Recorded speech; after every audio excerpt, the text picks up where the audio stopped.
bénissons encore le Seigneur pour sa présence ce matin au milieu de nous. Je bénis le Seigneur encore pour vos vies.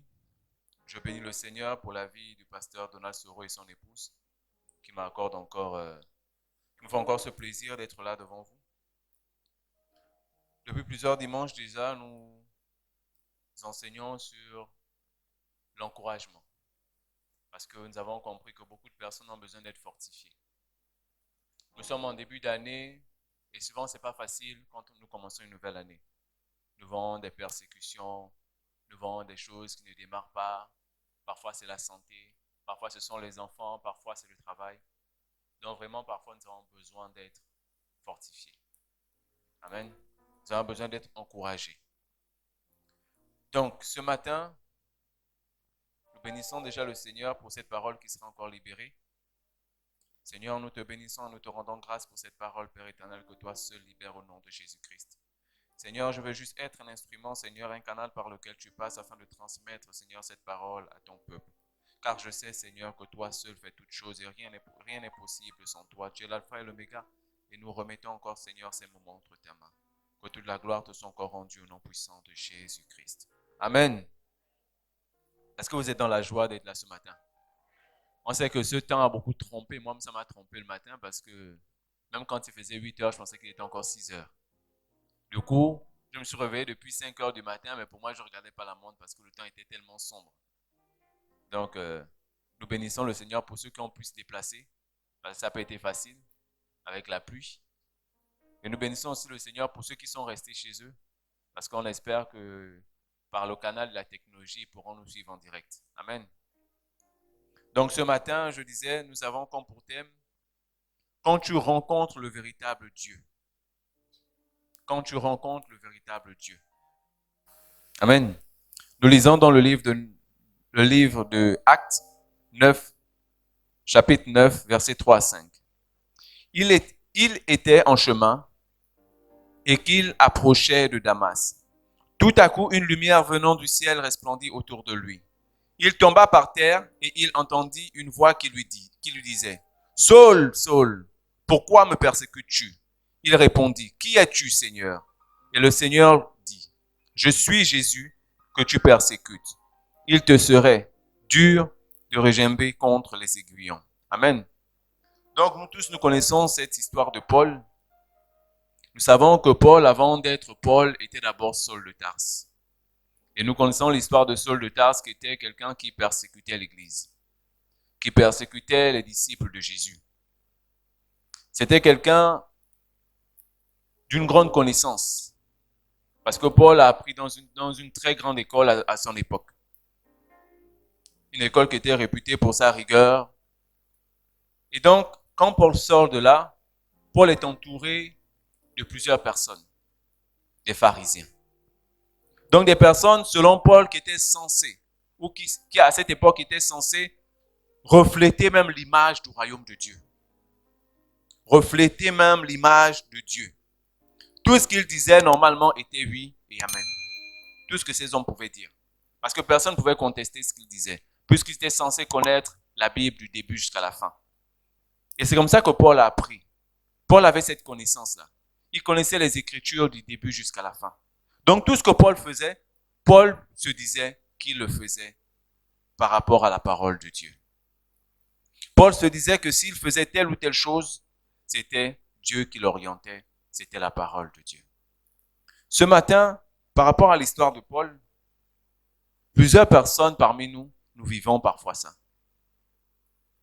Nous avons une grande connaissance de la Bible. Parfois dans l'année, nous avons lu la Bible 2 fois. Nous avons lu la Bible 3 fois. Nous connaissons tous les versets bibliques par cœur. Parce que Paul, je suis sûr qu'il connaissait toutes les Écritures par cœur. Et c'est même grâce certainement à cette connaissance qu'on lui a donné cette mission, qu'on lui a donné cette responsabilité.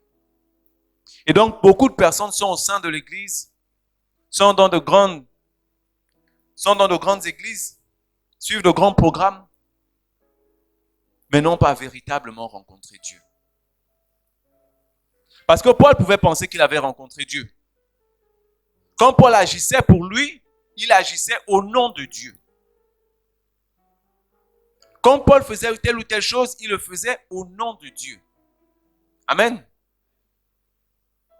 Et donc nous voyons que Paul, sur son parcours de Damas, Paul va faire une grande rencontre. Paul va vivre un événement que tout le monde certainement voudrait vivre. Paul va se rendre compte qu'en fait, il n'avait jamais rencontré Dieu. Vous savez, il y a beaucoup de personnes qui lisent les Écritures. Il y a beaucoup de personnes qui prient. Il y a beaucoup de personnes qui font tellement de choses, qui assistent à de grands programmes, même que vous-même, vous n'avez même pas encore assisté. Mais ils ressortent de là-bas toujours pareil. Ils ne changent pas. Paul, malgré sa grande connaissance, malgré ses années dans cette école de théologie, Paul n'avait pas changé. Paul était resté le même. Peut-être même il était devenu pire. Parce que beaucoup de personnes utilisent même parfois la parole de Dieu pour s'enfoncer encore plus. Pour s'enfoncer encore plus dans de mauvaises choses. Pour s'enfoncer encore plus sur le mauvais chemin. Quel que soit ton nombre d'années dans la foi, cela n'est pas synonyme d'avoir Dieu au-dedans de toi. Cela n'est pas synonyme de marcher sur la voie de Dieu. Beaucoup de chrétiens se perdent comme ça. Ils exposent tellement, je suis à l'église depuis 10 ans. Je connais le verset de Genèse à Apocalypse. Il connaît tous les chapitres, tous les versets dans les détails. Mais le fond de son cœur n'est pas encore à Dieu. Et le fond du cœur de Paul n'était pas encore à Dieu. Parce que Paul, ce jour-là, sur la route de Damas, Paul fait une grande expérience. Il fait une grande découverte. Je pense même la plus grande découverte de sa vie. Paul l'a fait sur la route de Damas. Toi, tous les jours, tu te rends à l'église. Tous les jours, tu te rends à un programme. Mais ce matin, quand tu te regardes, est-ce que réellement tu as rencontré le véritable Dieu? Je ne parle pas de Paul en tant que serviteur. Je parle de Paul en tant que chrétien, en tant qu'homme simple. Paul, quand il agissait, Paul agissait en pensant à la parole de Dieu, à ce qu'il avait appris. Quand on disait à Paul que telle chose, il se disait c'est Dieu qui parle. Parce que ces hommes parlent de la part de Dieu. Parce que quand je suis dans l'église, on me parle de Dieu. Mais il y a beaucoup de personnes qui ont assisté à beaucoup de programmes, qui ont écouté beaucoup de paroles de Dieu, qui ont écouté beaucoup d'hommes de Dieu, mais qui n'ont jamais fait l'expérience de rencontrer réellement Dieu. De rencontrer réellement cette personne qui change des vies. Amen. Les pharisiens pensaient qu'ils avaient réellement Dieu. Que tout ce qu'ils faisaient, que leur croyance était centrée sur Dieu. Pour eux, ils se disaient ça. Que si aujourd'hui nous demandons de faire telle ou telle chose, c'est parce que c'est Dieu qui le demande. Oui, mais ils appliquaient tout ce qu'ils disaient par rapport aux Écritures. Mais c'est pas parce que tu appliques par rapport aux Écritures que tu as Dieu avec toi. Amen. C'est pas parce que tu marches et tu dis non, la parole de Dieu dit telle chose que tu as vraiment Dieu avec toi. Et beaucoup de personnes font cette erreur dans leur vie de foi. Beaucoup de personnes marchent des années après années, mais ne changent pas. Il y a des personnes qui sont à l'église vraiment serviables, qui sont disposées à tout faire à l'église. Ces personnes-là, même quand elles sont devant les autres, elles complexent la foi des autres. Tellement ils sont saints. Quand vous les voyez déposer leurs offrandes, le pas de danse qu'ils vont esquisser, vraiment, tu es jalouse de cette personne-là. Parce qu'elle est tellement fière de venir déposer son offrande. Elle danse. Elle te montre combien de fois Dieu œuvre dans sa vie. Quand elle prend la dîme, c'est avec un comportement vraiment sain. Il y a beaucoup comme ça à l'église. Il y a beaucoup de personnes comme ça dans ces grandes assemblées. Mais c'est dangereux parce que ces personnes, quand elles sortent de ce lieu ou de l'environnement où ils étaient, ne cherchez pas à les reconnaître. Ne cherchez pas à les connaître dans leur maison, dans leur lieu de travail. Amen. Parce que quand vous rencontrez ces personnes dans leur lieu de travail ou bien chez eux, vous découvrez d'autres personnes. Amen. Vous découvrez un autre visage. Amen. Et beaucoup de personnes ont trompé des gens qui étaient appelés. Parce que quand ils sont au milieu des autres, ils sont saints. Quand ils sont au milieu des autres, ils se la jouent vraiment les saints. Les gens qui ont rencontré Dieu, qui parlent avec Dieu, qui mangent avec Dieu. Vous les enviez tellement parce qu'ils sont bons. Ils sont toujours serviables. Après le culte, ils restent des heures et des heures. Ils vont passer tout le temps en train de prier, en train de jeûner, en train de méditer. Mais quand vous cherchez le fond, amen. Nous lisons Galates 5, 19 à 21. Galates 5, 19 à 21. Or, les œuvres de la chair sont manifestes. Ce sont l'impudicité, l'impiété, la dissolution, l'idolâtrie, la magie, l'inimitié, les querelles, les jalousies, les animosités, les disputes, les divisions, les sectes, l'envie, l'ivrognerie, les excès de table et les choses semblables. Je vous dis d'avance, comme je l'ai déjà dit, que ceux qui commettent de telles choses n'hériteront pas le royaume de Dieu. Nous voyons que toutes ces œuvres-là, ce sont même les gens qui sont dans l'église qui les pratiquent. Souvent, nous accusons à tort ceux qui sont à l'extérieur. Souvent, nous les accusons à tort. Par contre, c'est au milieu de nous. C'est au milieu de ceux qui se disent chrétiens que nous rencontrons toutes ces œuvres de la chair. Parce que ces personnes, comme j'ai dit, qui viennent déposer les offrandes, qui viennent chanter, qui sont toujours disponibles à venir à l'église, quand vous les voyez chez eux, ce sont ces personnes qui attisent même les problèmes. Ce sont ces personnes qui sont remplies de haine. Vous allez entrer dans des familles où la personne qui prie tous les jours, même tous les jours sont à l'église. Quelle que soit la religion, tous sont à l'église. Mais quand vous regardez le fond de cette famille, il n'y a pas d'entente. Personne ne veut fréquenter l'autre. Tout le monde reproche à l'autre quelque chose. Tout le monde condamne l'autre. Personne ne veut pardonner. Tout le monde veut la séparation. Il y a beaucoup de familles comme ça, où les querelles ont pris le dessus. Pourtant, les gens, quand ils sont au milieu des chrétiens, dans l'église, ils demandent à Dieu, pardonne-moi. Ils prient à haute voix, ils chantent des cantiques. Vraiment, ils nous complexent. Parce qu'ils sont tellement remplis. Mais pour un court moment. Paul, certainement, pensait qu'il était rempli. Paul, quand il agissait, il pensait que là, c'est Dieu qui l'emmène à agir comme ça. Et beaucoup sont comme ça quand ils sont au milieu des frères et des sœurs, dans leur famille, dans leur lieu de travail. Ils vont comme ça réciter des versets, des chapitres devant les autres, pour faire croire aux autres que bon, ce que je suis en train de faire, je m'appuie sur la parole de Dieu. Amen. Entre-temps, Dieu n'est pas avec vous. Parce que vous n'avez pas fait cette expérience-là. Vous n'avez pas rencontré le véritable Dieu. Vous êtes resté le même bien qu'étant à l'église. Vous avez porté une tunique, pourtant vous êtes toujours sale. C'est comme quelqu'un qui porte des vêtements propres, mais qui ne sait pas laver. Qui ne sait pas nettoyer. Mais quand il sort devant les gens, il a une tunique propre. Mais pourtant, il y a une odeur qui ressort toujours. Parce que parfois, on ne peut pas cacher cette odeur-là. Quels que soient les parfums, c'est encore même pire. Et ce que je disais, quand tu t'appuies encore plus sur la parole de Dieu pour faire quelque chose, ça devient pire. Et quand tu mets un parfum, parce que tu as changé d'habit, sachant que tu as transpiré avant, ton odeur devient pire.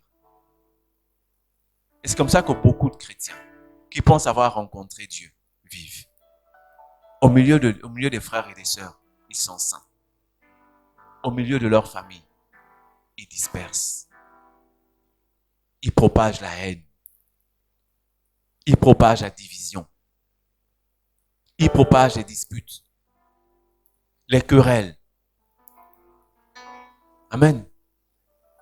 Ce sont ces personnes-là qui adorent des choses. Les personnes qui vont toujours dire, mon grand-père, c'est le papa qui m'a laissé, c'est maman qui m'a laissé. tel totem. C'est moi qu'on a demandé de garder la famille. C'est moi l'autorité de la famille. Mais pourtant, chaque dimanche, c'est cette personne qui est au milieu de nous en train de chanter Dieu. Amen. L'expérience avec Dieu, comme Paul l'a fait, a été la plus grande. Et Dieu voudrait ce matin, en ce début d'année, nous sommes en février, nous commençons l'année. Dieu voudrait que tu regardes ta vie aujourd'hui. Dieu voudrait que tu te regardes aujourd'hui. Est-ce que le comportement que tu affiches vis-à-vis des autres, vis-à-vis de ton voisin, vis-à-vis de ta voisine, vis-à-vis de ton frère ou de ta soeur, de ton père ou de ta mère, de ton oncle ou ta tante, comme les autres disent, de ton cousin ou de ta cousine, est-ce que ça reflète le caractère de Dieu? Est-ce que ça reflète quelqu'un qui a rencontré véritablement Dieu? Parce que quand on a rencontré véritablement Dieu, on change. On ne reste pas le même. C'est impossible de dire que j'ai rencontré Dieu et je demeure le même vivant. La preuve, c'est que quand Paul rencontre Dieu, il ne s'appelle plus Saul. Rien que son identité change. Rien que son identité change. Parce que la rencontre avec Dieu n'est pas une rencontre quelconque. Dans la vie, nous faisons des rencontres et ces rencontres ont des impacts dans nos vies. Quelle que soit la personne que tu vas rencontrer, dès le moment où tu l'as pris et que tu l'as mis dans ton cœur, cette personne aura un impact, que ce soit positif, que ce soit négatif. Toutes les personnes que nous rencontrons, qu'ils soient grands, qu'ils soient petits, qu'elles soient importantes ou pas importantes, dans la société, cette personne-là aura un impact dans ta vie. C'est impossible de rencontrer quelqu'un, de t'asseoir avec cette personne tous les jours et cette personne n'a pas d'impact sur toi. C'est pas possible. Amen. C'est pas possible. Personne ne peut venir dans ta vie, entrer dans ta vie, dans ta maison et ne pas laisser quelque chose. Ne pas laisser quelque chose, c'est pas possible. Mais combien de fois Dieu? Combien de fois celui qui change éteint les circonstances? Combien de fois celui qui a le dernier mot? Combien de fois celui qui fait la rencontre? Parce que quand il fait une rencontre avec une personne, sa vie change. Même seulement quand tu entends parler de Jésus, tes pensées commencent à changer. Pourtant, tu ne l'as pas encore rencontré. Et beaucoup de personnes sont venues comme ça, demeurent des années et des années à l'église. Parce que la parole qu'ils ont entendue a un tout petit peu changé leur vie. A eu un impact. Peut-être pas totalement, mais a commencé à avoir un impact dans leur vie. Mais ils ont laissé leur ancienne nature continuer à prendre le contrôle. Ils ont laissé la chair continuer à agir. Amen. Alléluia. Il y a beaucoup de personnes comme ça parmi nous. Nous avons écouté la parole de Dieu.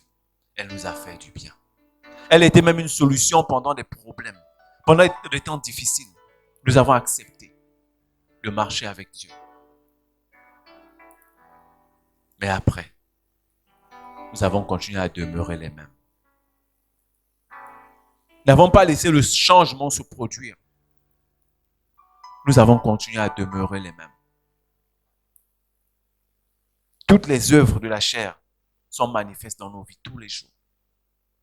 Ces œuvres que nous venons de citer, certainement, tu n'as peut-être pas toutes ces choses-là, mais tu te reconnais. Parce que d'autres vont dire, oh non, c'est pas moi. Oh non, c'est pas moi, parce que ça, je ne fais pas ça. Mais je suis sûr que dans quelque chose là, tu te reconnais. Ça peut être dans la jalousie. Ça peut être dans le Congo, ça. Ça peut être dans les disputes. Ça peut être dans les divisions. Au sein de ton travail, qu'est-ce que tu fais? Qu'est-ce que tu fais? Parmi tes frères, qu'est-ce que tu fais? Est-ce que dans ta famille, c'est toi qui cherches à unir les autres? Ou bien tu es toujours en train de dire en tout cas, qu'ils restent comme ça, c'est leur problème. Moi, je suis mon Dieu, c'est tout. Mais Dieu ne va pas réagir comme ça parce que Jésus n'agissait pas comme ça. Quand Dieu arrive dans une vie, quand Dieu rencontre une vie, la vie change forcément. Frères et sœurs, ce matin, ta vie doit être changée. Pendant des dimanches, Dieu t'a encouragé. Mais Dieu veut aussi que ta vie change. Dieu veut aussi que tu réalises que ta vie a besoin de le rencontrer réellement. Il ne veut plus que tu demeures en surface. Dieu veut que tu entres dans la profondeur. Dieu veut que ta vie, ta rencontre avec lui ait un impact. D'autres, quand ils vont à l'étranger, dans les pays occidentaux, ils changent même leur façon de parler. D'autres, quand ils rencontrent, moi je me rappelle, j'étais avec, quand je travaillais encore, dans une entreprise, je veux dire. J'avais un collègue, on ne savait vraiment pas où le situer. Parce que quand il voyait une autorité, donc un responsable, un directeur, il limitait sa façon de s'habiller. Donc on se disait, mais ce type, il n'a pas de personnalité. Parce qu'il changeait à chaque fois. En fait, lui, ces personnes avaient un impact dans sa vie. Au point où on est arrivé un jour, on a changé de siège. Et quand le directeur vient parler, parce qu'il a imité maintenant un directeur puisque l'autre était parti, et quand le directeur en question vient parler, le collègue, quand il vient, et comme ils étaient censés être aussi côte à côte, je ne sais pas, ils ne se sont pas appelés, ça c'est sûr. Mais ils étaient habillés textuellement. Textuellement. Je me rappelle, il portait un pull démembré avec une chemise en bas.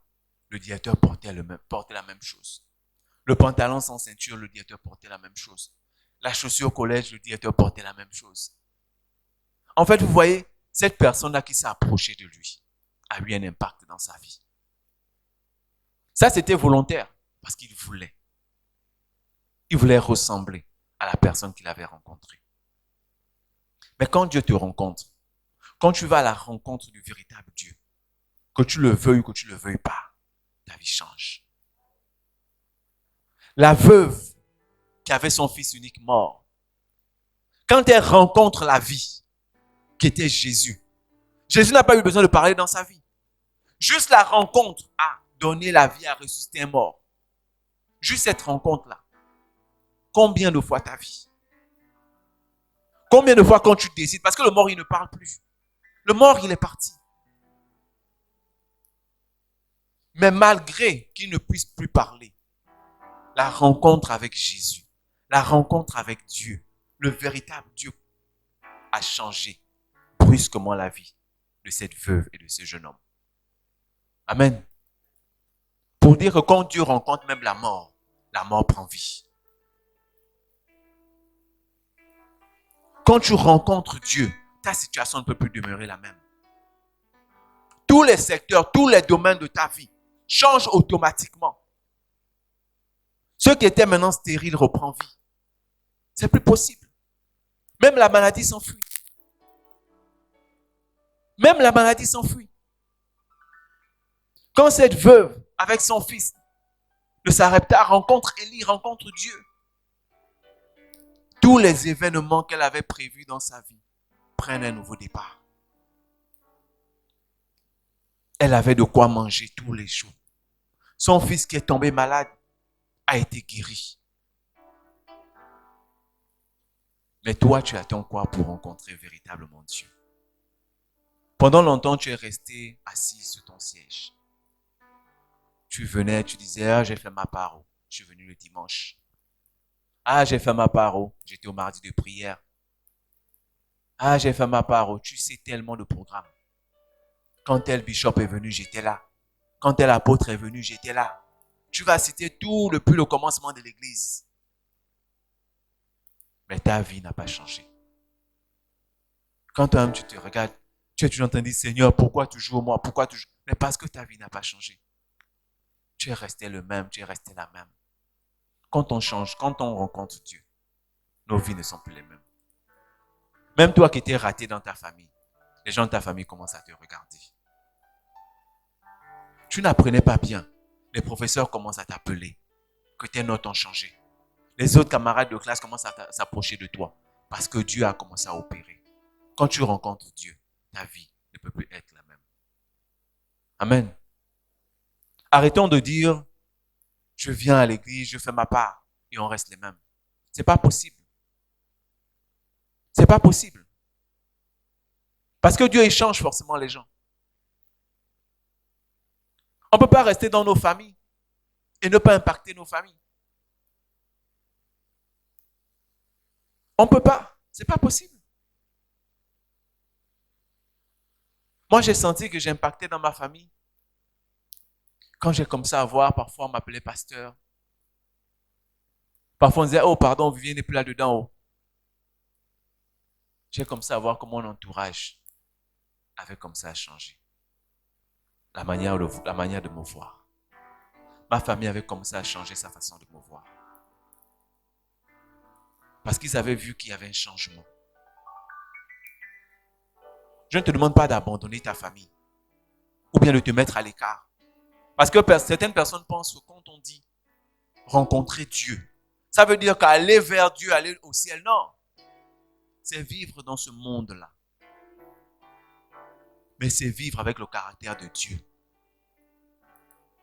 C'est être avec les gens qui n'ont pas encore Dieu et les emmener à Dieu.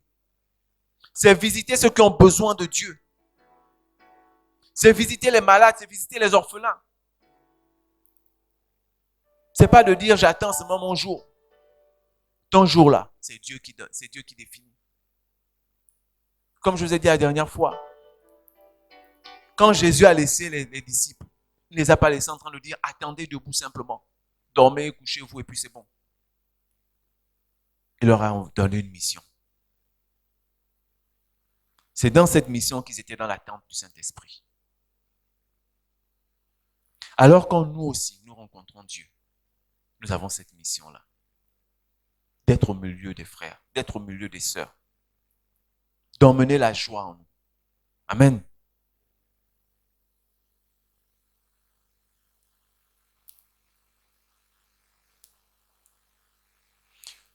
Quand tu rencontres véritablement Dieu, ta vie change complètement. Vous savez, dans la Bible, il y a plusieurs personnes qui ont rencontré Dieu et qui ont eu une vie changée. Nous avons comme ça à citer Paul. Paul qui pensait que parce qu'il avait appris, parce qu'il avait une grande connaissance des Écritures, alors il était capable de dire, je connais Dieu. J'ai rencontré Dieu. Je sais ce que Dieu veut. Je sais ce que Dieu mange à midi. Je sais ce que Dieu mange le soir. Je connais le cœur de Dieu. Paul pensait qu'il était l'ami de Dieu. Amen. Paul pensait qu'il était l'ami de Dieu. Mais Paul a été changé quand il a fait cette rencontre-là sur la route de Damas. Quand Paul rencontre vraiment Dieu, Paul, il pensait tellement qu'il connaissait Dieu, mais quand Paul arrive, il voit cette lumière-là, il demande même, qui es-tu, Seigneur? Ça montre quelqu'un qui ne connaissait pas Dieu. Qui es-tu, Seigneur? Jésus lui dit, je suis Jésus que tu persécutes. Et beaucoup de personnes dans l'église persécutent Dieu. Beaucoup de personnes persécutent Dieu. Tu viens, tu lis, tu fais tout ce qu'il faut. Oui, c'est bien. Continue comme ça. Mais va à la rencontre véritablement de Dieu. Parce que si tu continues sur la voie de ton passé, tu vas persécuter Dieu. Parce que dans ton lieu de travail, les gens ne voudront pas être chrétiens. Par ta manière de vivre et à cause de ta manière de vivre, les conséquences, c'est que tu vas emmener les gens à refuser la foi chrétienne, à critiquer les chrétiens, à ne même pas vouloir aller dans une église le dimanche par ton comportement. Amen. Par ton attitude. Dans ta famille, les gens ne voudront pas prier Dieu réellement. On va continuer à critiquer. Parce que toi-même, tu ne reflètes pas le Dieu que tu pries. Le Dieu que tu es censé prier. Ça veut dire que tu n'as pas encore eu ce changement de vie. Et si tu n'as pas eu ce changement de vie, c'est que tu n'as pas réellement rencontré Dieu. Amen. Tu n'as pas réellement rencontré Dieu. Parce que quand on rencontre Dieu, nos vies changent. On a parlé de Paul. On peut parler de Pierre. Pierre n'était qu'un simple pêcheur de poissons. Pierre passait sa vie sur la mer à pêcher, à pêcher. Mais lorsque Pierre fait la rencontre de Jésus, la vie de Paul change, la vie de Pierre change. Pierre devient à ce moment un pêcheur d'hommes. Pierre qui n'était pas instruit parce que Pierre n'était pas allé à l'école. Pierre n'avait pas d'instruction. Je pense que le plus instruit de toutes ces personnes, c'était Paul. Lui qui a écrit le plus dans le Nouveau Testament. C'était Paul. Mais Pierre n'avait pas d'instruction. Mais parce que Pierre a rencontré Jésus, Pierre a été capable de se tenir devant les docteurs de la loi et de tenir des discussions. Parce que Pierre avait rencontré Dieu. Et quand Pierre rencontre Dieu, la vie de Pierre change. Mais pourquoi toi, ta vie reste la même? Amen. Pourquoi toi, ta vie reste la même? Beaucoup de chrétiens aujourd'hui se posent la question, pourquoi après toutes ces années là, ma vie ne change pas? Amen. Parfois parce que nous n'avons pas laissé Dieu réellement changer notre cœur. Nous avons cru que nous l'avons rencontré parce que les émotions, les sensations, les bonnes paroles nous ont fait croire que c'était bon, que maintenant on était amis de Dieu. On pouvait jouer, partir, revenir. Dieu serait toujours là. Amen. Mais Dieu, lui, n'est pas dans partir, revenir. Soit tu es là, soit tu n'es pas là. Et c'est comme ça que beaucoup de personnes ont joué à ce jeu-là et n'ont jamais pu rencontrer Dieu. Ont toujours renvoyé à demain. Ils viennent dans tous les programmes. Ils sont présents. Il ne manque aucun programme. Mais ce sont des personnes, comme vous voyez dans leurs vies sont vides. Ce sont des personnes dans leur famille qui attisent la haine. Ce sont des personnes dans leur famille, quand vous allez même chez eux, quand ils vivent dans la maison familiale, ils n'ont que leur chambre. Ils n'ont que leur chambre. Parce qu'ils ne peuvent pas se mettre avec les autres. Ils ne peuvent pas s'entendre avec les autres. Amen. Pour eux, c'est la division. Si vous n'êtes pas d'accord avec moi, on se sépare. Dans leur foyer, c'est la même chose. Quand vous allez dans les foyers, pourtant la femme, elle est bien à l'église. Mais quand vous allez chez elle, c'est la lionne. C'est elle qui tape le poing sur la table. Mais pourtant, chaque fois, il y a un séminaire de femmes, elle est présente, elle est là. Dès qu'il y a une prophétesse qui arrive, elle est là. Elle écoute tous les enregistrements des femmes, prophétesses, pasteurs. Mais sa vie là, chez elle, c'est elle qui a le dernier mot. C'est elle qui domine son mari. Amen. La même chose chez les hommes. Vous allez trouver des papas démissionnaires. Quand ils sont en famille, c'est juste quand ils sont à l'église. Même parfois, vous allez voir, ils marchent devant, la femme est derrière, les enfants sont derrière. Pire encore quand vous arrivez chez eux. Il n'est jamais à la maison. Congélateur toujours vide. Après le travail, il fait une dernière visite avec ses amis. Ils sont dans des bars, ils sont dans des snacks. Mais le dimanche, quand le dimanche arrive, il a prêté son meilleur costume. Sa meilleure chaussure est cirée. Il a préparé sa dîme. L'enveloppe est assurée. Mais sa vie n'a pas eu de rencontre avec Dieu.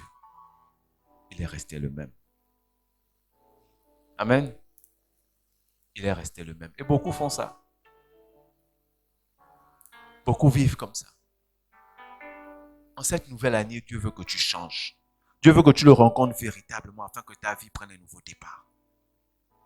Il est le Dieu du nouveau départ. Il n'est pas le Dieu de la continuité. Il est le Dieu du nouveau départ. Il prend un nouveau départ avec toi. Et ce matin, Dieu veut que tu le rencontres réellement. Quand je parle de rencontrer véritablement Dieu, le véritable Dieu, c'est parce que nous avons rempli beaucoup de choses en nous et nous avons cru que nous adorons Dieu. Quand je parle de rencontrer le véritable Dieu, c'est parce que Paul, quand il était au milieu de ses pairs, Paul pensait qu'il était en train de faire vraiment la volonté de Dieu. C'était vrai, c'était un Dieu, mais ce n'était pas le Dieu véritable. C'était le Dieu qui guidait les intérêts de Paul ou des personnes qu'il a envoyées.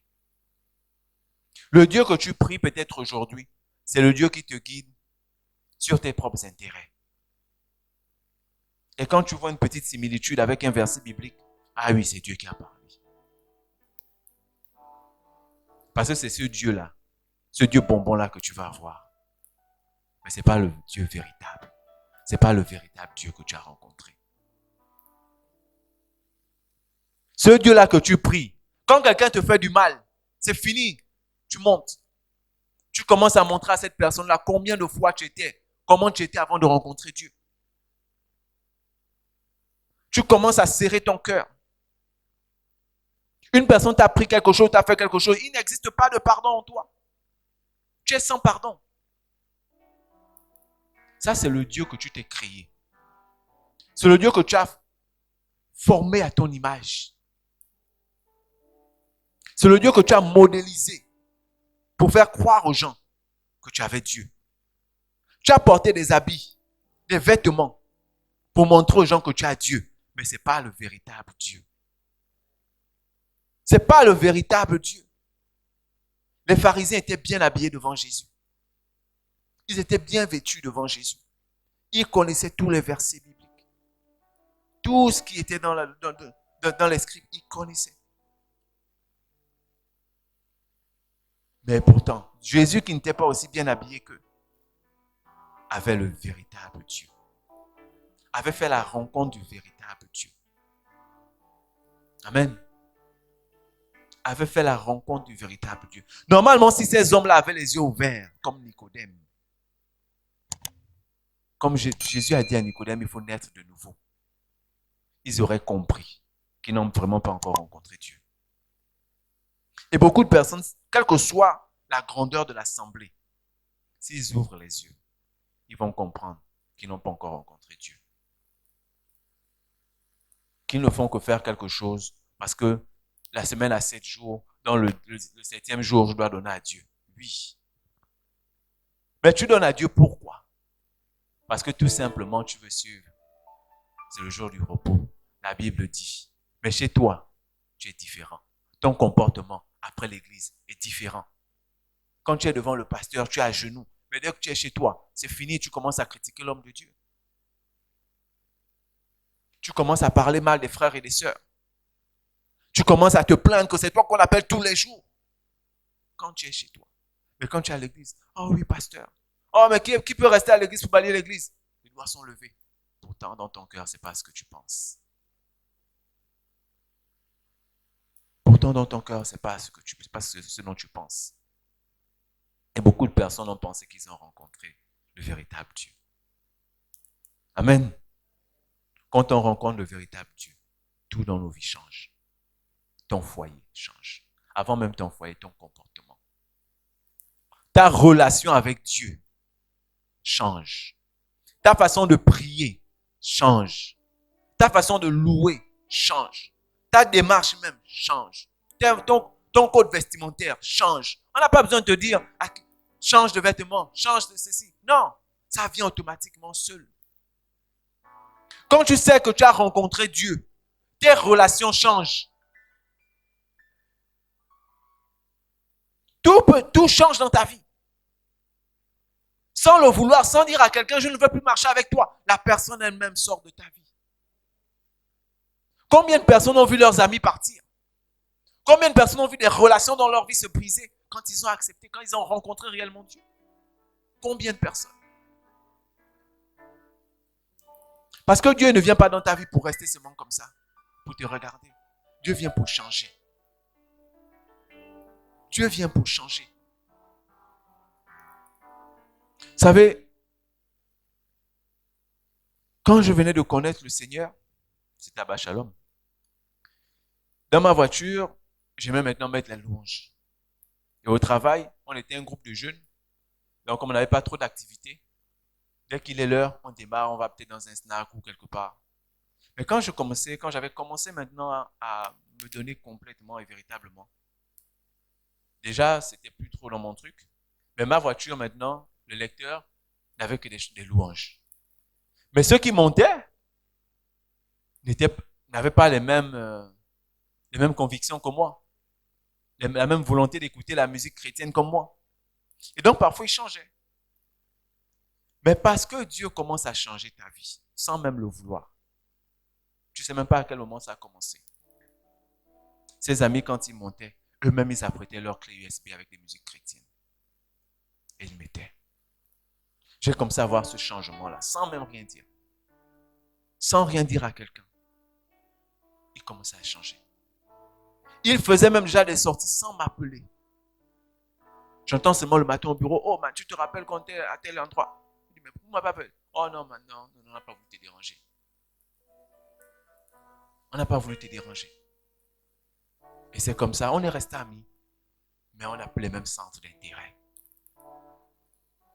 Parce que Dieu a commencé à faire un travail dans ma vie. Il a commencé à enlever les mêmes centres d'intérêt. Quand Dieu entre dans ta vie, il change tes amis, il change tes relations, il change ta manière de voir, il change tes centres d'intérêt. Parce que ton seul centre d'intérêt devient Dieu. Devient de faire la volonté de Dieu.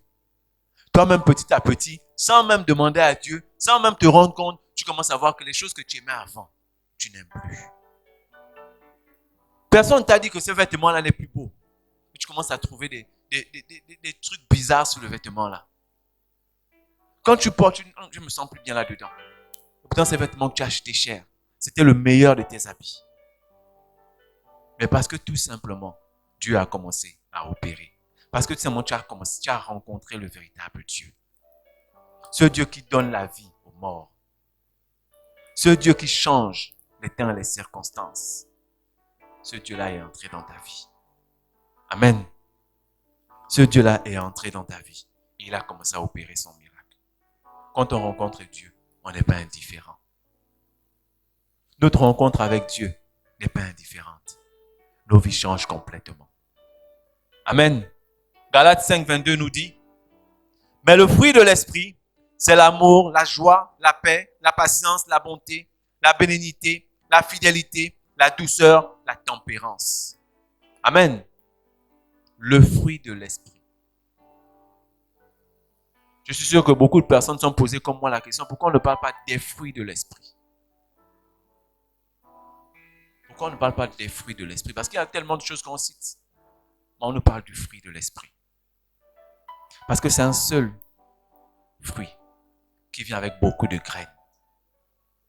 Quand on parle des œuvres, ce sont des choses qu'on pêche au fur et à mesure qu'on marche, au fur et à mesure qu'on grandit. Ce sont des mauvaises habitudes que la chair prend. Les œuvres. Vous avez vu, on a cité toutes ces œuvres-là. Il y a d'autres qui vont se retrouver là-dedans. Il y a d'autres qui ne vont pas se retrouver là-dedans. Parce que ce n'est pas un package, ce n'est pas un fruit. Mais quand tu reçois le fruit, rien ne reste. Toutes ces choses-là, l'amour, la joie, la paix, la patience, la bonté, la bénignité, la fidélité, la douceur, la tempérance, sont à l'intérieur. C'est ce qui commence à changer dans ta vie quand tu te rends compte que les gens comme ça te disent, mais il est différent, il est bizarre. Parce qu'on a comme ça à voir sans toi. Amen. Quand tu traverses le désert, tu es dans la joie. Tu as confiance. Les gens ne vont pas se rendre compte. On se dit, mais celui-là, c'est un traître. Non. C'est parce que tu as ça en toi. Le fruit de l'esprit a commencé à faire son travail en toi. Amen. Le fruit de l'esprit ne provient pas de nous. Ce n'est pas quelque chose de naturel. Ne cherche pas. Sinon, tu vas rapidement revenir à ton point de départ. Ne cherche pas à devenir bon. Parce que quand tu forces, là, tu vas revenir facilement. Et c'est ce que beaucoup de personnes font. Quand ils viennent à l'église, ils cherchent à devenir bons. Ils cherchent à montrer aux gens combien de fois ils sont adorables. Combien de fois ils ont la joie de vivre. Combien de fois ils partagent l'amour. Mais quand ils arrivent chez eux, là, Eux-mêmes, ils sont étonnés de voir le changement dans leur vie. Parfois, même ceux qui s'applaudissent, même tellement ils sont de bons acteurs. Ils arrivent à tromper le monde. Mais on ne trompe pas Dieu. Parce que quand Dieu opère, ce n'est pas quelque chose qui va rester là à court terme. C'est à long terme et définitivement. Ce que Dieu met en toi là, ce fruit qu'il met en toi, c'est un fruit qui ne part plus. C'est un fruit qui reste là. C'est un caractère que Dieu change. Dieu change depuis la source. Donc, comme je disais, ce n'est pas naturel. Cela provient uniquement de la rencontre avec le vrai Dieu. Ce fruit de l'esprit provient uniquement de cette rencontre-là. Quand tu fais la rencontre avec Dieu, automatiquement, ce fruit de l'esprit-là, par le canal du Saint-Esprit, entre en toi et commence à opérer un changement, une transformation. Ça produit obligatoirement de nouvelles choses dans ta vie. Ça produit automatiquement une nouvelle vie en toi. Tu n'es plus le même. Tu changes complètement. Beaucoup de personnes ont vu leur vie changer comme ça brusquement. Parce qu'ils avaient rencontré le véritable Dieu. Ils avaient rencontré Dieu. Amen. Les versets que nous lisons aujourd'hui, les chapitres que nous lisons de Galates, avant, je suis sûr que Saul n'avait pas ça. Saul ne connaissait pas les vertus. Il ne connaissait pas le fruit de l'esprit. Il n'avait même pas ça en pensée. Ce qu'il avait en pensée, ce sont les livres qu'il a emmagasinés au-dedans de lui, la connaissance qu'il avait au-dedans de lui. Mais quand Paul rencontre Dieu, Paul se rend compte qu'il y a ce qu'on appelle le fruit de l'esprit quand on rencontre Dieu. À ce moment, Paul se rend compte de ce fruit-là. De ce fruit qui lui fait tellement de bien. En un temps record, Paul qui cherchait à assassiner, Paul qui cherchait à arrêter. Ce Paul change totalement quand il se fait baptiser. Amen. Quand Ananias arrive dans la vie de Paul, Paul change complètement de vie. Sa manière de voir son regard a changé sur le monde. Ceux qu'il persécutait aujourd'hui sont devenus ses amis. Amen. C'est comme ça que la vie d'une personne qui a rencontré Dieu change.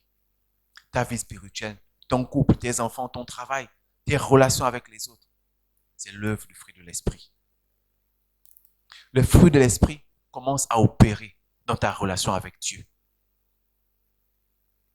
L'amour, la paix, la joie avec Dieu. Notre Dieu est un Dieu d'amour. Quand tu fais sa rencontre, ton cœur change complètement. Ton cœur change complètement. La paix, la joie et l'amour sont ton partage. Ta relation avec Dieu. Dieu est un Dieu d'amour, est un Dieu de paix, est un Dieu de joie. Donc devant les divisions, tu vas propager l'amour. Devant la haine, c'est maintenant l'amour. Toi avant qui parlais n'importe comment. Toi avant qui n'attendais même pas, qui insultait automatiquement. Tu commences à propager l'amour au milieu de toi. Toi qui commençais à trembler dans les situations difficiles, une paix énorme commence à te saisir. Parce qu'à ce moment-là, tu fais la rencontre de Dieu. Romains 14, 17 nous dit, en effet, le royaume de Dieu n'est pas une affaire de nourriture et de boisson. Il consiste en la justice, la paix et la joie que donne le Saint-Esprit. Amen. Il consiste en la justice, la paix et la joie que donne le Saint-Esprit. Ce n'est pas juste de manger et de boire. L'homme ne vivra pas seulement de nourriture, de pain et d'eau. Il vivra aussi de la parole de Dieu. Cette parole-là qui t'apporte la paix. Parce que quand tu te sens mal, tu retournes dans la parole de Dieu. Elle te fortifie. Quand tu es triste, cette parole-là transforme ta tristesse en joie. C'est ça la relation quand on rencontre Dieu. Notre façon de voir le monde change. Notre façon de voir les épreuves change. Notre façon de voir les situations change. Quelqu'un qui n'a pas rencontré véritablement Dieu, il stresse à tout moment. Il stresse à tout moment. Quand tu rencontres Dieu, c'est vrai, tu es dans la difficulté. C'est vrai, tu es un homme. Et tu vas te poser des questions. Mais d'abord, tu fais confiance à Dieu. Parce que tu ressens une paix inexplicable. Ton entourage va chercher à savoir, va chercher, mais qu'est-ce que cette personne a? Et pourtant, il a des difficultés. Même ton propriétaire va se poser des questions. Mais ce gars-là, il n'est pas inquiet. Parce que toi, tu sais que ta paix ne provient pas du fait que tu aies payé un loyer, mais elle provient de Dieu. Que les gens t'aiment ou qu'ils ne t'aiment pas, toi tu leur donnes cet amour-là. Pourquoi? Parce que tu es sûr que ton amour ne dépend pas d'eux, mais ton amour dépend de Dieu. Ta joie, elle ne dépend pas que tu aies eu une promotion ou que tu aies eu un financement. Ta joie dépend de Dieu. Amen. Nos relations avec les autres, la rencontre avec Dieu, le fruit de l'esprit, ce qu'il produit. Notre relation avec les autres, la patience, la bonté, la bénignité. Ces éléments représentent notre salut avec Christ, qui nous demande d'aimer notre prochain, de visiter les malades, de visiter les prisonniers, de prendre soin des orphelins, de prendre soin des veuves, de prendre soin des pauvres. Cette relation-là, quand tu changes de vie, quand tu rencontres Dieu, automatiquement, ça commence à venir. Et c'est vrai qu'il y a des gens, bien avant de rencontrer Dieu, ils avaient déjà ce fardeau-là. Mais souvent, quand tu rencontres Dieu, il change ta vie. Tu commences à prêter attention à ces personnes-là. Tu commences à regarder ton prochain d'un œil différent. Tu commences à te soucier de cette personne qui est à côté de toi, de ton collègue qui n'a pas de taxi quand elle rentre chez elle. Avant, peut-être, quand tu avais ta voiture, tu n'aimais pas déposer les gens. Parce que tu commençais à regarder comme certaines personnes disent, oh non, mon assurance, oh, si j'ai fait un accident, tu as oublié que non, je voulais te rendre un service. Mais tu vas commencer à voir les choses différemment. Parce que ce n'est pas ton assurance qui te protège, c'est Dieu qui te protège. Et donc, ce collègue-là qui n'a pas de taxi, tu vas commencer à prendre ce collègue-là et à déposer ce collègue. Quand Dieu touche ta vie, quand tu rencontres le véritable Dieu, même ton raisonnement change. Ta logique change. Parce que tu as rencontré un Dieu qui transforme les cœurs. Amen. Ensuite, ta relation dans ta propre vie. Dans ta propre vie. On va rapidement lire le précédent. Éphésiens 4:32 qui nous dit « Soyez bons et pleins de compassion les uns envers les autres. Pardonnez-vous réciproquement comme Dieu nous a pardonné en Christ. » Pour revenir rapidement, quand Dieu change ta vie, le pardon est maintenant quelque chose de normal chez toi. C'est maintenant quelque chose de normal. On n'a pas besoin de te demander de pardonner. Automatiquement, tu as pardonné. Même si l'autre pense peut-être que tu n'as pas pardonné, toi, tu as déjà pardonné cette personne. C'est ce que Dieu opère dans ta vie. Parce que notre Dieu est un Dieu de miséricorde. Quand tu reçois Dieu, tu ne peux plus rester indifférent. Tu ne peux plus dire non, je ne te pardonne pas. Oh, je t'en veux toujours. Tu peux revenir dans les mêmes problèmes que tu avais déjà laissés depuis longtemps. Parce que Dieu est un Dieu de pardon. Amen. Dans notre propre vie, la fidélité, la douceur, la tempérance devons être maîtres de nous, de nos émotions. Amen. Nous ne devons pas nous laisser aller par tous les sentiments, par toutes les pensées de l'ennemi. Parce que notre confiance, nous l'avons mis en Jésus-Christ. Donc, ce n'est pas une petite situation qui est venue nous faire trembler. Parce que nous savons en qui nous avons mis notre foi. Amen. Nous savons en qui nous avons mis notre foi. Notre foi est en Jésus. Et en Jésus seul. Philippiens 4:5 nous dit que votre douceur soit connue de tous les hommes. Le Seigneur est proche. Que votre douceur soit connue de tous les hommes. Tu n'as pas besoin de faire la publicité. Que je prie Jésus. Tu n'as pas besoin de faire le cinéma à l'église. Ça se montre par ton caractère, par ta douceur, par ta tempérance, par ta fidélité. Parce que tu es fidèle en ce Dieu que tu as rencontré. Tu es fidèle à ce fruit de l'esprit qui est au-dedans de toi. C'est toi qui cherches maintenant à réconcilier quand tu rencontres Dieu. C'est toi qui cherches maintenant à pardonner. C'est toi qui cherches maintenant à donner de nouveaux départs. Amen. Dieu est un Dieu fidèle, un Dieu de changement. Dieu est un Dieu de nouveaux départs. N'ayons pas peur de rencontrer Dieu. Sa rencontre ne peut nous faire que du bien. Que du bien. En cette nouvelle année, je répète encore, regarde ta vie. Fais un scan de ta vie. Change de comportement. Change d'attitude. Change de façon de raisonner. Si tu n'avais pas encore rencontré Dieu, cherche Dieu. Si tu avais entendu parler de Dieu et que tu as remarqué que depuis toutes ces années, ta vie n'a toujours pas changé, cherche Dieu. Cherche Dieu. Parce que lui seul est capable de changer, de transformer ce qui n'a pas été transformé depuis longtemps. Parce que tu as pensé que c'était les hommes qui pouvaient changer ta vie. On t'a imposé les mains. On a invoqué. On a fait tant de choses, ça n'a pas changé. Tu as essayé, avec ta propre chair, de réunir tout ce fruit de l'esprit, toutes ces graines-là. Tu as essayé de prendre pour faire un seul noyau. Ça n'a pas marché. Tout s'est dispersé. Tout s'est envolé. Aujourd'hui, Dieu veut que tu reçoives ce fruit de l'esprit. Mais pour recevoir ce fruit de l'esprit, Dieu veut que tu le cherches et que tu viennes à sa rencontre. Amen. Dieu veut que tu le cherches et que tu viennes à sa rencontre. Dieu ne vit pas loin de toi. Il ne vit pas dans un ciel lointain. Quand on regarde le ciel, on dit Dieu est loin, là-bas. Non. Dieu est dans le secret de ton cœur. Cette petite voix-là, ou ce petit coco que tu entends souvent dans ton cœur quand tu es dans des situations difficiles, ou bien quand tu médites, il y a une petite personne qui compte toujours à ton cœur. C'est Dieu. Amen. Nous devons ouvrir notre cœur et lui faire la place.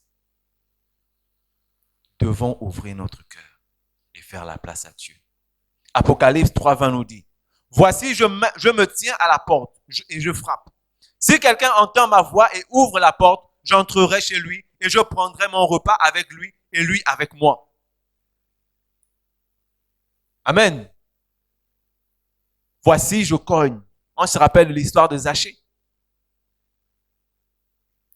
Jésus a pris le repas dans la maison de Zachée. Zachée qui était un collecteur d'impôts. Mais ce jour-là, quand Zachée entend parler de Jésus, comme plusieurs chrétiens, ils ont entendu parler de Jésus. Ils ont médité la Bible. Ils ont prié. Ils ont tout fait, mais ils n'ont pas rencontré Jésus. Ils n'ont pas rencontré le véritable Dieu. Zachée, pendant longtemps, avait entendu parler de Dieu. Mais Zachée ne connaissait pas qui était Dieu. Zachée voulait le rencontrer. Tout le monde, quand on médite, Zachée n'était qu'un court monsieur. Au milieu de toute cette foule-là, Zachée ne pouvait pas voir Dieu. Il ne pouvait pas voir Jésus. Zachée est monté sur le sycomore. Et comme quand tu cherches Dieu, Dieu forcément se montre à toi. Moïse a dit à Dieu, je veux te voir, je veux voir ta face. Dieu a permis que Moïse puisse voir son dos. Et on a vu que Moïse resplendissait de lumière. Pour dire que même Moïse, son visage, il ne se rendait pas compte, mais son visage, il était obligé de cacher le visage parce que son visage brillait. Et quand Jésus rencontre Zachée, Jésus dit à Zachée qu'il doit manger chez lui ce soir, il doit dîner chez Zachée ce soir. Et on peut bien lire, on peut bien voir dans les Écritures. Jésus mange. Mais parce que Jésus est venu, Zachée dit quoi? Il dit, je donne la moitié de mes biens aux pauvres. Et si j'ai fait du tort à quelqu'un ou à quelque chose, je vais te payer, je vais te donner le quadruple. Jésus répond en disant, aujourd'hui, le salut est entré dans cette maison. Quand tu rencontres Dieu, le salut entre automatiquement dans ta maison. Le Saint-Esprit prend automatiquement possession de ton cœur. Ton cœur n'est plus le même. Zachée n'était plus la même personne. Zachée a pris ses économies. Les autres disaient, mais ça c'est quel collecteur d'impôts qui paye, qui donne aux gens. Zachée a payé, Zachée a donné ce qu'il avait pris. Il a même payé au quadruple, donc 4 fois plus. Parce que le salut était entré dans cette maison. Il ne suffit plus de lire ou de méditer.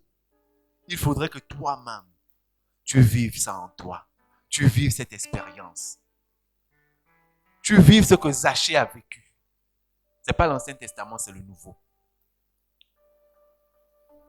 Jésus, Zachée a fait la rencontre de Jésus. Jésus-Christ. La vie de Zachée a été changée. Marie, la sœur de Lazare, elle qui était une femme de mauvaise vie, une pécheresse, quand elle fait la rencontre de Jésus, Jésus dit, partout où on parlera de cette parole, de la bonne nouvelle, on parlera de cette femme. Pour dire que Jésus ne change pas que ton quotidien aujourd'hui, il change ta vie même après toi. S'il change ta vie après toi, c'est que tu vas même mourir là, mais les gens resteront à parler de toi. Aujourd'hui, Zachée, ils ne sont plus là, mais on continue à parler de Zachée. Personne ne connaissait Zachée comme homme de Dieu. Mais pourtant, ce jour-là, il a décidé de rencontrer. C'est une affaire de décision. Il a décidé de rencontrer Dieu. Il a décidé que sa vie, il en avait marre qu'elle soit comme d'habitude. Il en avait marre que les autres puissent profiter des biens. Il en avait marre que les autres puissent manifester le fruit de l'esprit. Lui aussi voulait manifester ce fruit-là. Alors Zachée a manifesté le fruit de l'esprit. Amen. En 2, nous avons mourir et naître de nouveau avec Christ. En 1, on avait ouvrir son cœur et lui faire la place. En 2, nous avons mourir et naître de nouveau avec Christ. Amen. Jean 2, 24 nous dit, en vérité, je te le dis, si le grain de blé qui est tombé en terre ne meurt, il reste seul. Mais s'il meurt, il porte beaucoup de fruits. Nous savons qu'un noyau que nous jetons et qui ne meurt pas ne peut pas donner un fruit. Amen. Nous devons comprendre par là que nous devons mourir avec Christ. Nous devons revenir à l'œuvre de la croix. Nous devons mourir avec Christ. Faire mourir notre ancienne nature. Nous ne pouvons plus continuer à lutter. Parce que nous avons vu des années et des années que lutter ne nous servait à rien. Mon frère, ma soeur. Lutter là ne te sert à rien. Ta vie reste la même. Ce que tu reçois de temps en temps quand tu luttes là, ce sont des graines. Ce sont des miettes. Dieu veut que tu ne puisses plus prendre ces miettes-là. Il veut que tu manges du vrai pain. Alors il te dit, n'aie pas peur, meurs avec moi. Christ te dit, meurs avec moi. Ce matin, Christ veut que tu meurs avec lui. Que tu fasses mourir ta chair. Que tu fasses mourir les œuvres qui ont rempli toute ta vie depuis ta naissance jusqu'à aujourd'hui. Dieu veut que ces choses-là soient clouées à la croix de Golgotha. Dieu veut que tu reviennes à la croix. Il veut que tu fasses mourir tout ce qui t'empêche de le rencontrer. Qu'est-ce qui t'empêche de rencontrer Dieu aujourd'hui? Ton travail? La fille que tu veux épouser? Ton mari? Tes enfants? Qu'est-ce qui t'empêche? Ton rang social? Qu'est-ce qui t'empêche? Ton palmarès dans le monde? Ta beauté? Beaucoup de personnes ont vécu ça car nous ne sommes pas les premiers. Mais ces personnes ont tout laissé. Ces personnes ont tout laissé. Parce qu'il y a un temps pour tout. Amen. Mais il ne te sera pas donné une seconde chance ou une seconde grâce. C'est aujourd'hui même que tu dois accepter de rencontrer, donc de mourir. De laisser mourir toutes ces choses-là qui ont rempli ton cœur. De laisser mourir toutes ces pensées-là qui t'ont fait croire que si tu n'étais pas, si tu n'avais pas, tu ne serais rien. Dieu veut aujourd'hui que tu meurs avec Christ. Amen. Dieu veut que tu meurs avec Christ. Parce que Christ après ressuscite. Amen. Parce que Christ après ressuscite. Jean 3,3 nous dit, Jésus lui répondit, en vérité, je te le dis, à moins de naître de nouveau, personne ne peut voir le royaume de Dieu. Donc Jésus veut dire par là que si tu meurs, tu vas renaître. Que si tu meurs, tu vas renaître. Pourquoi ne pas tenter cette expérience? Pourquoi attendre d'être dans des situations compliquées, désastreuses, pour donner ta vie à Dieu? Aujourd'hui, tu peux donner ta vie à Dieu. Pourquoi attendre que Dieu te frappe par une maladie, par une situation économique difficile, pour que tu puisses t'abandonner à lui? Tu as vu comment ton année a commencé. Tu as vu comment l'autre est terminé. Tu as vu comment tu as commencé 2021 et comment tu l'as terminé. Tu as essayé de toi-même. Tu as fait un pas devant, un pas derrière. Dieu t'a fait la grâce d'être là en 2022. Dieu te fait encore la grâce de le rencontrer. Dieu te dit tout simplement, il faut naître de nouveau. Naître d'eau et d'esprit. Dieu te demande de plonger dans la mort avec lui et de renaître de nouveau afin d'être une nouvelle créature. Parce que la parole de Dieu nous dit, les choses anciennes sont passées et toute chose est devenue nouvelle. Toutes choses sont devenues nouvelles. Laisse mourir ton ancien toi. Laisse mourir le vieil homme qui a toujours demeuré dans ta vie, qui t'a toujours conduit. Laisse mourir ce vieil homme. Amen. En 3, notre communion avec Jésus-Christ. Jean 15, 4, 5 nous dit, demeurez en moi et je demeurerai en vous. Comme le sarment ne peut de lui-même porter du fruit, s'il ne demeure attaché au cep, ainsi vous ne le pouvez non plus, si vous ne demeurez en moi. Je suis le cep, vous êtes le sarment. Celui qui demeure en moi et en qui je demeure porte beaucoup de fruits, car sans moi, vous ne pouvez rien faire. Amen. Amen. Je sens que vous êtes fatigués. Hein? Notre communion dépend de Jésus. Notre communion dépend de Jésus. Abandonnons-nous à Jésus. Il est le cep, nous sommes les sarments. Nous ne pouvons pas donner de fruits si le cep n'en voit pas. Qu'est-ce que tu peux faire dans ta vie si Jésus ne dit rien? Nous avons dit ici que Dieu a le dernier mot. Dieu n'a pas de limite. Qu'est-ce que tu peux faire de ta vie si Dieu n'a pas encore dit? Qu'est-ce que tu peux produire de concret si Dieu n'a pas encore fait? Dieu te dit ce matin, sois dans la communion avec lui. Sois en relation constante avec Christ. Amen. C'était un peu, ça devait continuer, mais je vais m'arrêter là pour le moment. Parce que le temps est arrivé. Donc nous allons bénir le Seigneur encore pour ce message. Éternel mon Dieu, nous te bénissons encore ce matin pour ce message que tu as libéré encore, Papa.